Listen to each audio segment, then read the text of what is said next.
No, no. Check for the lies, yeah? Check for the lies. 6, 7. I don't know, 7. No, I ain't. Okay, guys. Hi.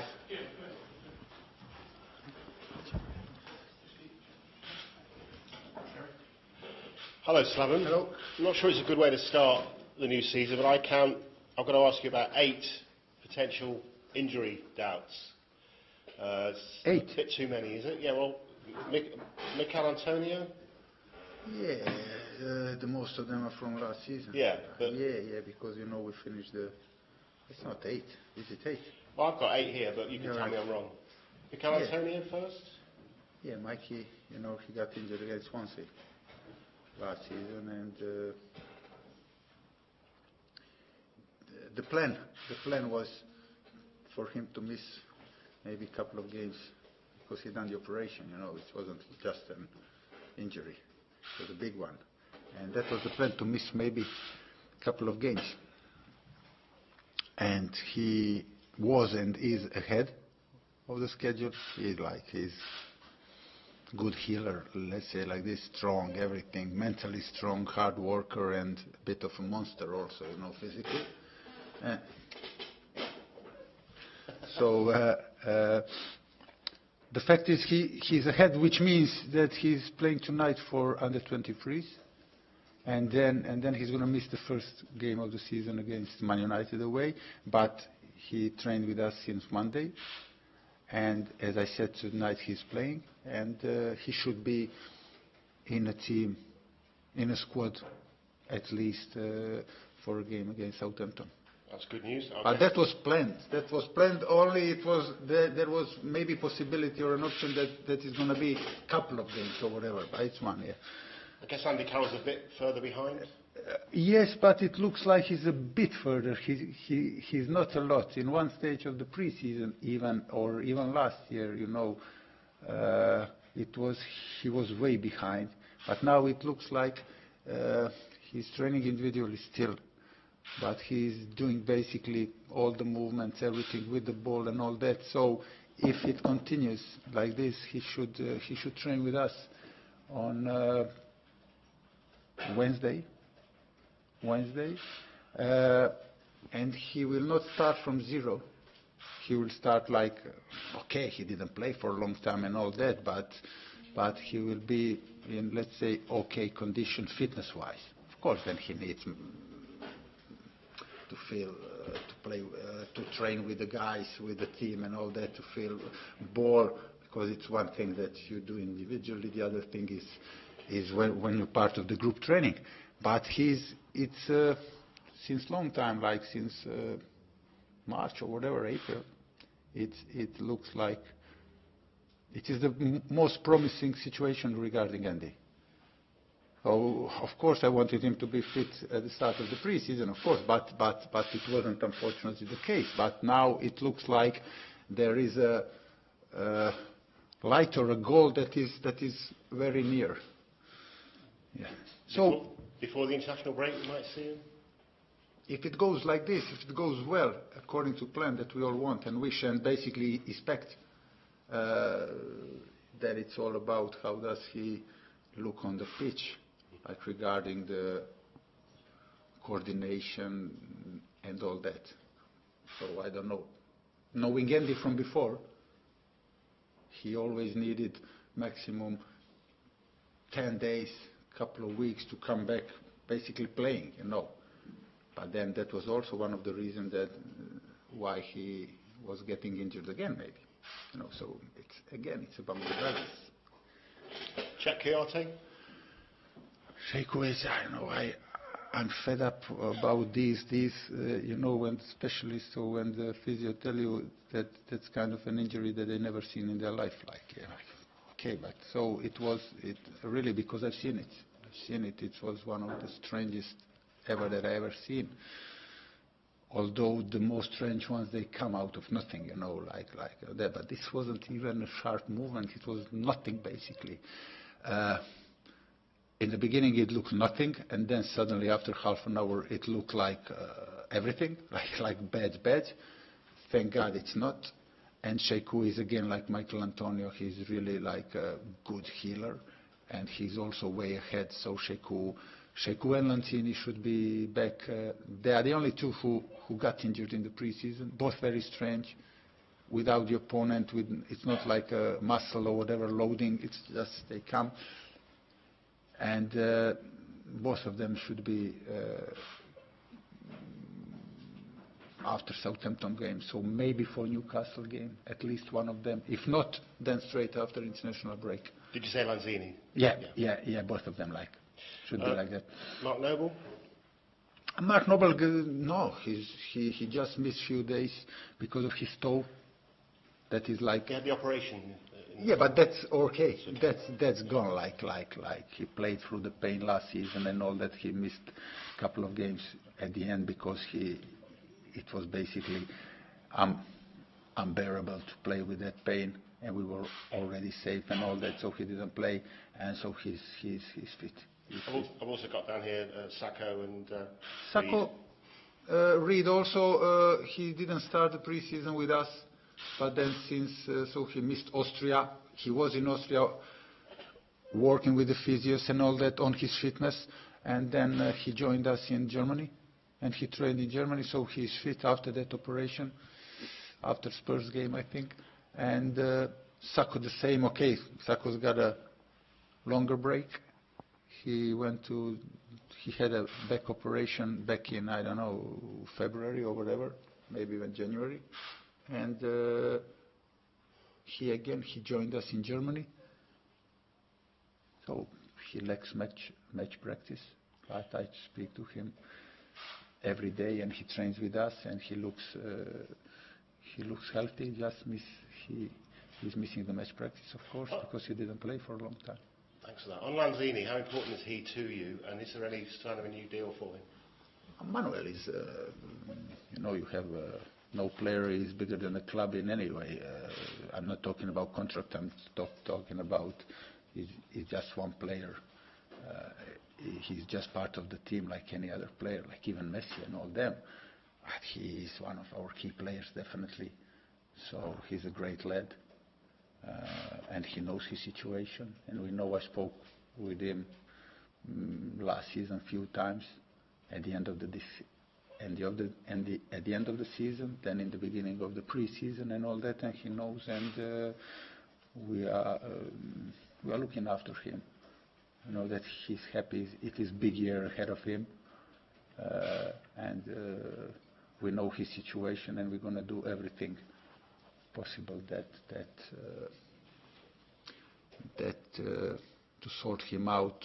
Although he's got a long contract, of course, with us. But let's be honest, the chairman always used to appreciate those kind of situations, and I know that the chairman activate his clause even before he had to. He already showed him how much we respect him and all that, and he deserves from us to do it again, and no doubt he's our key player, and we're going to well look after him. Do you see a desire from him to stay here? Yeah, that's what I'm talking about. When I said he's a great lad, he never showed me, and we speak very, very often on a daily basis. We talk or longer talk, and he never showed any sort of things that he's unhappy.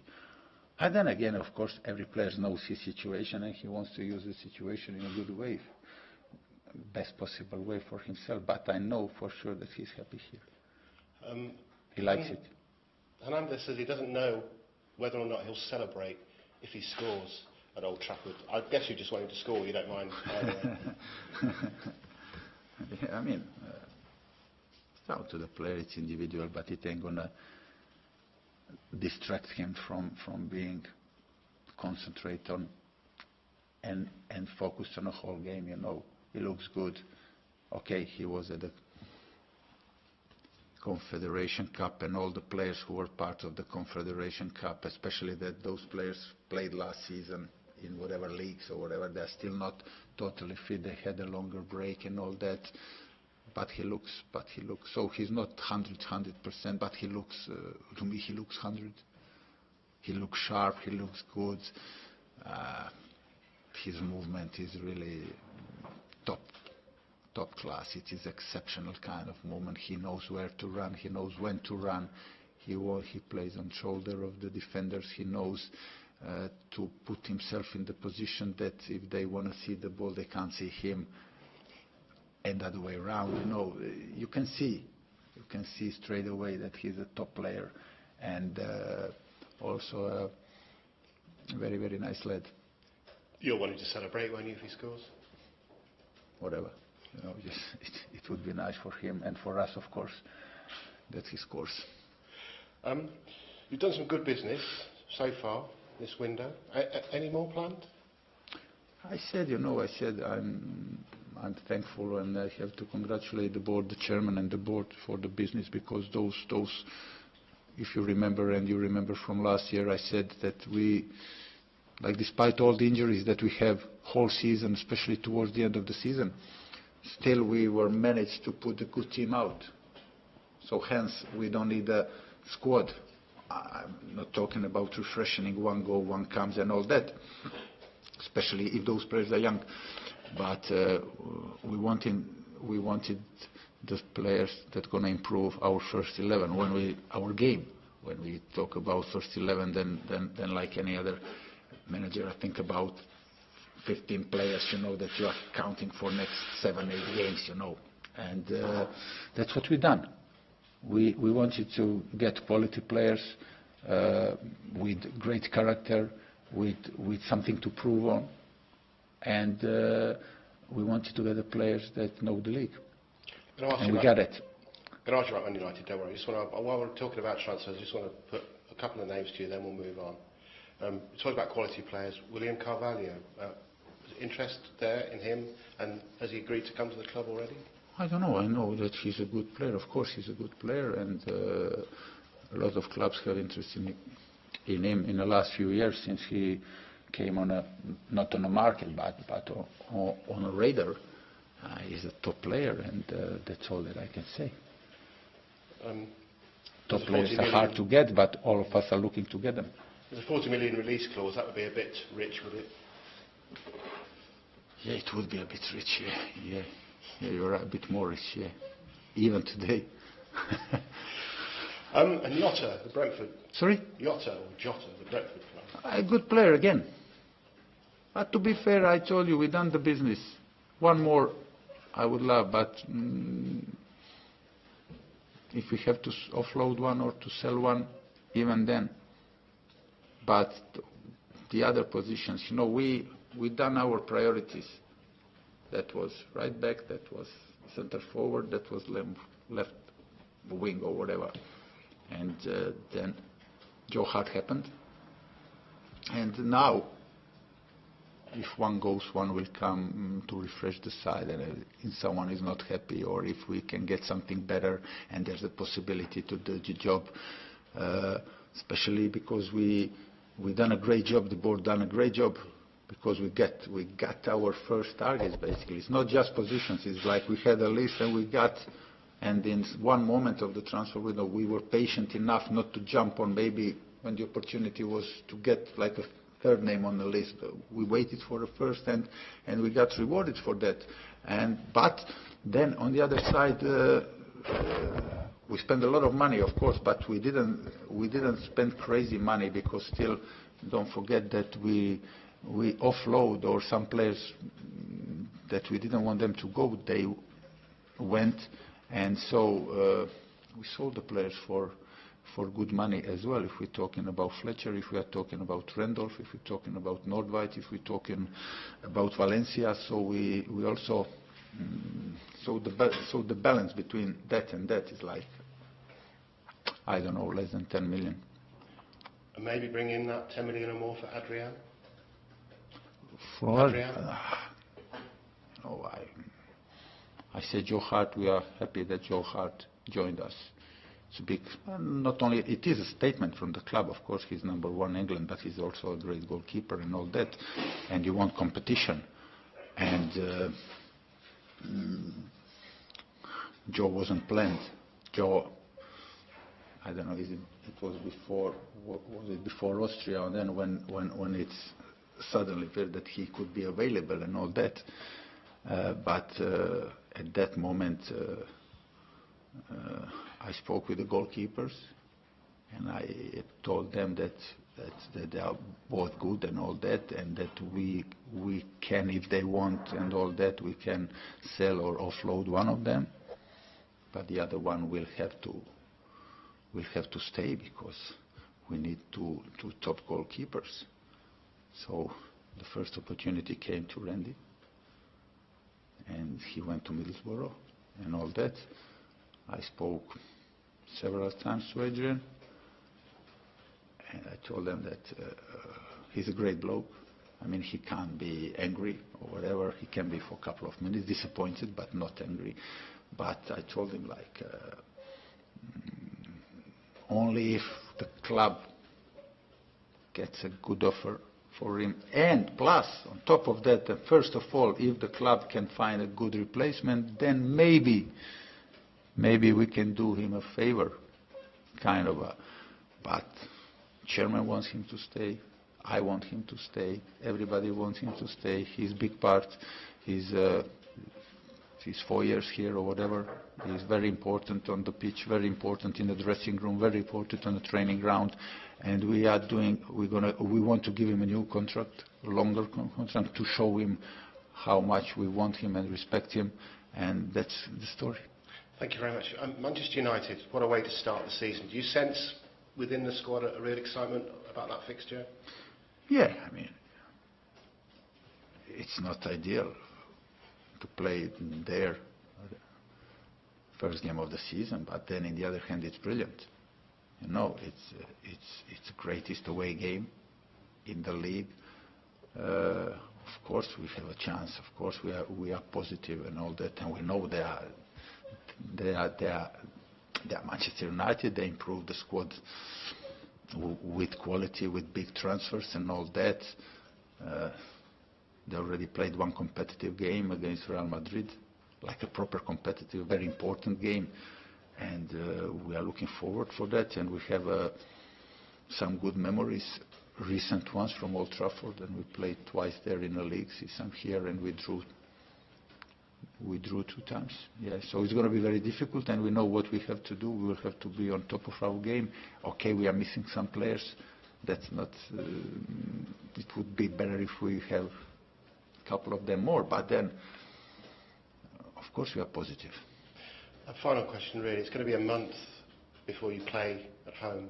How much of a setback is that? Again, it's not ideal, but it's only one game, you know. It's only one game that they changed. It's a game against Southampton. I mean, it's not ideal that you play three league games and one cup game away from home. But then at the end of it ain't gonna always be like that. At the end of the September, it's gonna get even, you know. So as I said, it's not ideal. Therefore, we have to be on top of our game on Sunday, because the sooner you get the point or points, you know what I mean, the better the more relaxed you're gonna be in the next game, especially that game is the away one, you know. Cheers. Hi, Slaven. Given the quality of the signings you've made, what do you feel you can realistically achieve this season? Oh, it's all on paper. We've done well on paper. But the most important thing for us is if we cut down the injuries, then we're going to do the business.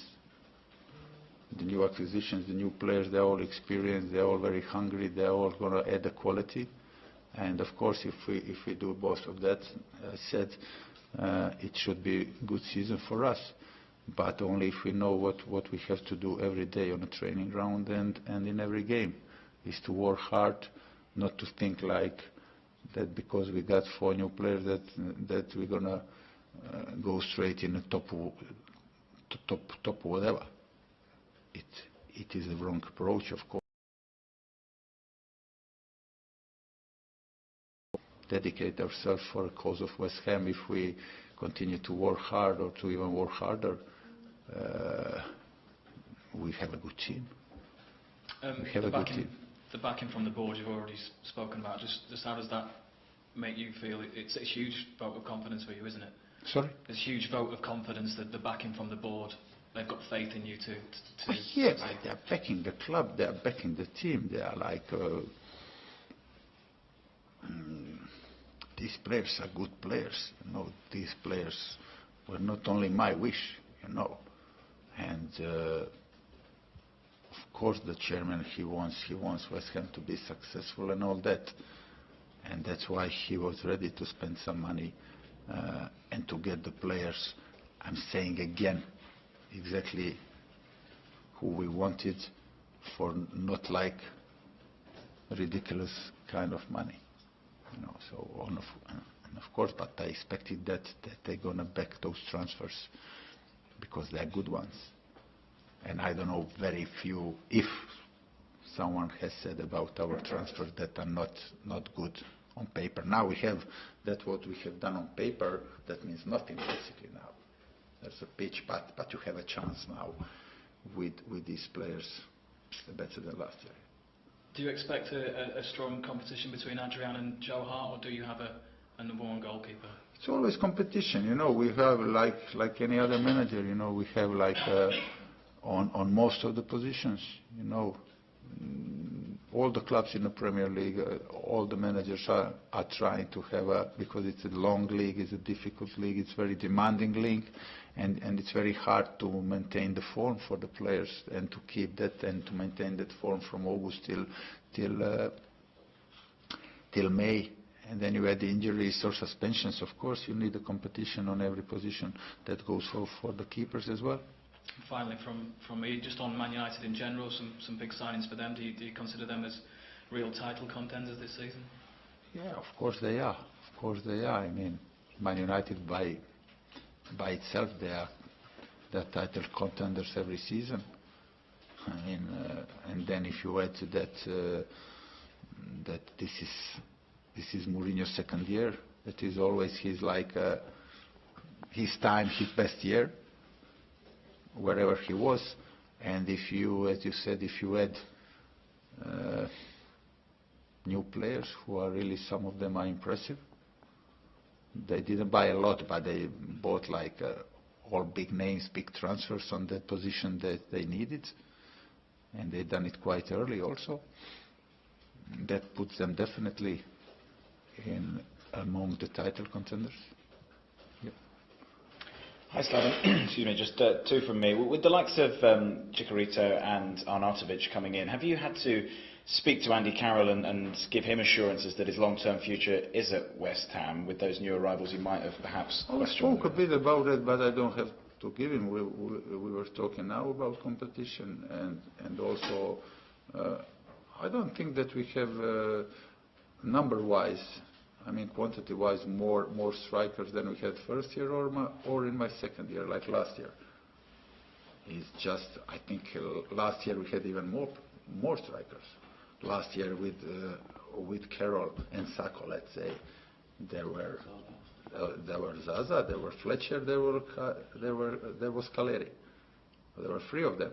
But when fit, and if he wasn't then thinking like, oh my God, where's my position? Now you have only Chicharito, and Enner was in the beginning of the season, Valencia also there. So when the people are talking, you know, we don't have more players than last season on the positions. And last season was a very strange one when we needed all of them. So with Andy, the situation is very simple. I mean, he knows that whole West Ham, or when it comes down to me, that I like him or we like him. And make no mistake, if Andy is fit, we're going to find a space for him to play, because he's a useful player, very, very useful player. And just finally from me, I'd just like to get your thoughts on the biggest talking point of the summer, Neymar to Paris Saint-Germain.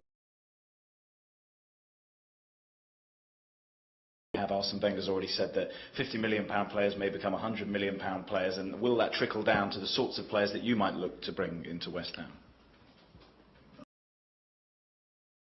Crazy. 220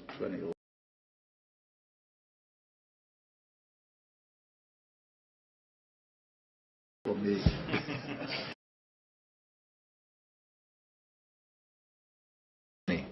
It's got to be 222.